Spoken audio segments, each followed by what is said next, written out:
Yo les petits potes, j'espère que vous allez bien. Vous l'aurez vu dans le titre, aujourd'hui on va parler de la création de Las Vegas et comment une ville perdue au milieu du désert a pu devenir la ville si emblématique que l'on connaît maintenant.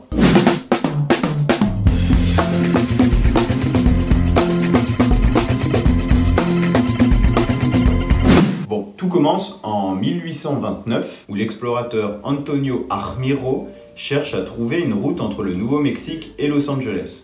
Pourquoi? Car à cette période, nous sommes en pleine ruée vers l'or et la Cité des Anges est réputée pour ses nombreuses mines d'or et de métaux précieux. Bref, toujours est-il que Antonio et sa bande s'arrêtent en plein milieu du désert et découvrent un lieu possédant des sources d'eau en sous-sol qu'ils décident de surnommer Las Vegas, a.k.a. les prairies en espagnol. Mais rien ne s'y passe vraiment et mis à part quelques mormons, personne n'y vit. Seulement, en 1902, une ligne de chemin de fer reliant Salt Lake City et Los Angeles est créée et Las Vegas est le lieu parfait à mi-chemin entre les deux destinations. Elle permet de changer les équipes et surtout de s'occuper des locomotives à vapeur qui nécessitaient énormément d'entretien. 3 ans après, la ville de Las Vegas était née. Mais jusque-là, rien ne la différenciait de n'importe quelle petite ville de l'Ouest américain. Jusqu'aux années 30, où suite à de nombreuses inondations, l'État américain décide de créer le barrage Hoover, à une cinquantaine de kilomètres au sud de Las Vegas. À partir de là, la ville va grandir à vue d'œil car pour la création du barrage, des milliers d'ouvriers logeaient dans une ville créée par l'État qui interdisait l'alcool, le jeu et toute forme de loisirs. Et ouais, car à l'époque, on est en plein dans la prohibition et tout ça, c'est interdit. D'ailleurs, dites-moi si ça vous intéresserait une vidéo sur la prohibition, je pense que ça peut être cool. Rajoutez à ça des centaines de milliers de touristes par an qui s'empressaient de voir l'évolution du barrage qui était une révolution à l'époque et vous comprendrez que Las Vegas se métamorphosa très vite en lieu de distraction pour tous les ouvriers et touristes des environs. Faut bien comprendre qu'à l'époque, le barrage Hoover, c'était un truc de ouf. Ça n'avait jamais été fait et c'était même comparé à la 8e merveille du monde, ce qui explique pourquoi il y avait autant de monde qui se déplaçait pour aller voir ce barrage. À cette époque, il n'y avait rien au Nevada. C'était juste un désert, donc l'État fermait les yeux sur les loisirs proposés à Las Vegas tels que la prostitution, les bars et les jeux d'argent qui étaient interdits dans le reste du pays. Seulement, en 1935, le barrage est fini et la plupart des ouvriers rentrent chez eux. Et c'est là qu'intervient la Seconde Guerre mondiale. À cette époque, les USA ils faisaient des tests nucléaires dans le Nevada et on pouvait voir les champignons atomiques depuis Las Vegas. Les Américains y sont débiles, ça date pas d'aujourd'hui.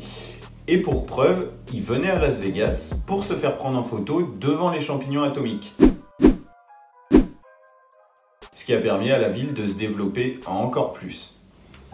Las Vegas va vite se faire surnommer Sin City, ou la ville du vice, et les mafias ne vont pas mettre longtemps à comprendre le côté lucratif de l'affaire.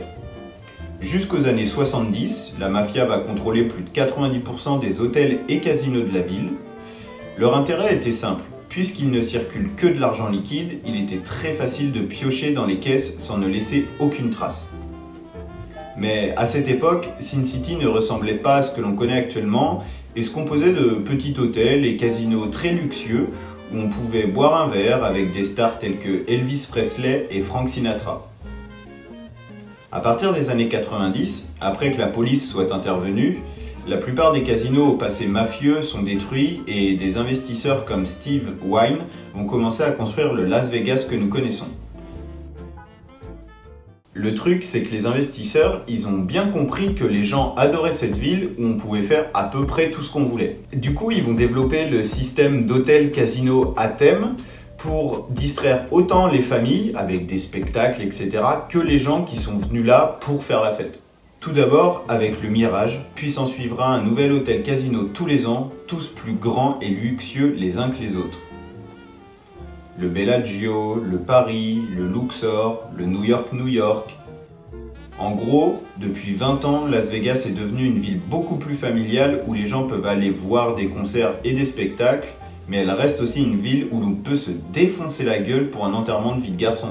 La notoriété de Las Vegas, elle vient aussi du fait qu'il y a énormément de films qui ont mis en avant le fait que tout était possible à Las Vegas. Des films comme Very Bad Trip, Ocean Eleven, Casino ou Las Vegas Parano par exemple. Perso, j'ai jamais été à Las Vegas, mais le fait de faire des recherches dessus, ça m'a donné grandement envie d'y aller. Donc peut-être dans un futur proche, quand il y aura plus de virus, hein. Comme d'hab, n'oubliez pas, un petit pouce bleu, un petit commentaire, un petit partage, ça donne toujours énormément de force. Et moi je vous dis à la semaine prochaine pour une nouvelle vidéo. Allez, ciao!